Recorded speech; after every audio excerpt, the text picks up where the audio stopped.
Sige po, let's Sa go. kamusta? Ipaulit sana namin sa yung favorite mo. Line, ikaw ang pinakamaganda. I am the best puta in town. Anong reaction mo nung nakita mo na you have to say that? Hindi kasi nung umpisa, iniisip ko kung paano ko siya bibitawan kasi ano yun parang medyo heavy drama yung sitwasyon namin ang time na yun. Pero bilang as Paris at ganun yung character niya, sabi ko, okay, alam ko na kung paano ko gagawin.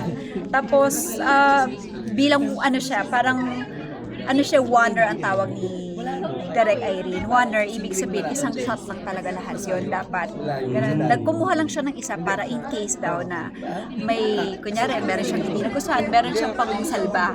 Pangsalba lang yung isa siya. Pero yun, lahat-lahat sobrang, ang galing rin kasi ng mga kasama ko, kaya happy din ako na maganda rin po yung kinalabasan ng How's it working with Jody, with the rest of the most of them are ABS, di ba? Pero ikaw lang Actually, ako lang yata ang taga... Opo, as far as I know, ako lang po yung Taga hapon. GMA. So, pero sobrang happy ako kasi hindi naman nila pinaramdam sa akin na iba ako And magagaling nga silang kasama, magaling sila kasama, tapos mabuti pa silang tao. So, hindi na ako nahihirapan. Ano yun, parang napadali na rin yung life ko doon. Tsaka enjoy siya gawin sa Japan. Saan city yan? Sorry, Nagoya? Tama ba? Nagoya. Nagoya kami. Oo. Paano ka nakarelate dun sa character mo bilang, di ba? Sila yung, kala kasi natin yung Japayuki is di ba? Parang no touch pala di ba? Parang ganon.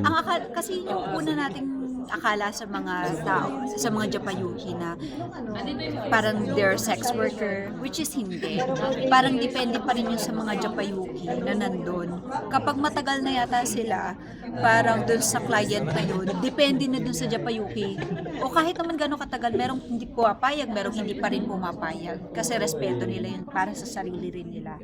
So, mas lalong tumaas yung paghanga ko dun sa mga entertainer natin na hindi pala ganun yung buhay nila doon. Tsaka dapat natin silang respeto kasi hindi pala ganun yung, kumbaga, ang dami nilang hirap na pinagdaraanan and bawat buhay nila, may kanya-kanya silang problema na kailangan nilang lagpasan. Nabanggit na nag-immerse kayo. Kung sa experience mo doon yung parang yung actual. Hindi nyo sinasabi na immersion yun, di ba? Oo, meron kami doon immersion. Meron kaming 3 days na ginawa. Nag-umpisa si Ate Jody doon. Tapos, doon nasabi na rin sa amin na magkakaroon kami sana ng ganon immersion para syempre mas mabilis sa amin maintindihan kung ano ba yung ginagawa namin as entertainer. Hanggang ayun, dumating yung second day, kami na entertain kami, naral namin kung paano mag-serve, kung paano makipag-cheers. So may mga tama at mali. So dapat lagi kang, yun kaya tinuro ko doon sa umpisa pa lang na kailangan lagi tayong mabasa. Kasi sila yung mas mataas para sa atin. So isa yun sa mga natutunan ko. Siyempre nagkaroon din kami ng chance to talk to the entertainers. Meron din silang mga problema talaga sa pamilya nila na minsan akala ng pamilya nila laging okay sila dito sa Japan pero hindi. So isa yun sa mga sa mga ginawa namin immersion, tapos nilagay agad kami doon, wala kami alam kung paano namin kakausapin yung mga Hapon kasi syempre Hapon alam lang natin konnichiwa, konbanwa, yung So parang akala daw hapon, mga entertainers din kayo bago. talaga. Kasi nung pumunta yung mga Hapon, hindi nila alam na artista kami. Ang akala lang nila, mga bago kaming salta. Tapos yung parang tinitingnan ka na, tapos may pilian, papahanayin ka. Sa hanay na yun. Nanay din kayo? Doon sa hanay na yun. Ang taray naman. Ang nangyari doon, si Ate Jody yata yung una sa umpisa, ganun. Tapos buti nang napirit talagang Hapon talaga. Siguro yung talagang nasanay na sila. Napili ka ba? Hindi. Alam mo, ito yung moment pinagdarasan mo na sana hindi po ako mapili. Kung mapili ka, anong gagawin nyo kung sakali? Hindi, kailangan mo silang i-entertain. eh gusto nila solo-solo kapag gano'n, sosolohin ka nila. So, paano mo malalagpasan yun?